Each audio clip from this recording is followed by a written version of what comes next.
မင်းသားလားမင်းသမီးလား မင်းသား အခုရောရိုက်နေသေးလားမရိုက်တော့ဘူးလား အခုလက်ရှိတော့မရိုက်ပြဘူး အရက်ရှည်လားပုလား ရဲရှိတာနည်းနည်းပူလေထင်မှာပါမသိဘူး တော့သွားမင်းမကို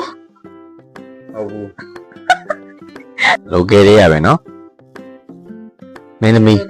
မင်းသမီးလား မဟုတ် မင်းသား ဘူးဆိုမင်းသားပါဟုတ်တယ် မင်းသားနေထူးနိုင်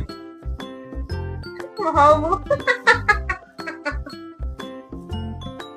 သားညို့လား ဟုတ်တယ် ဒရမာကားကြီးရိုက်များလားအသက်ရှိနေသေးလားတည်သွားပြီလား မင်းသားတွေကဆိုတော့နာမည်ကြီးလား ကြီးရ လား ဖြူရယ် နေတိုး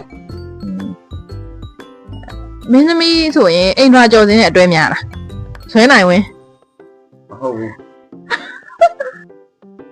အရက်ပူလားဘာတိုင်းသားလူမျိုးလဲ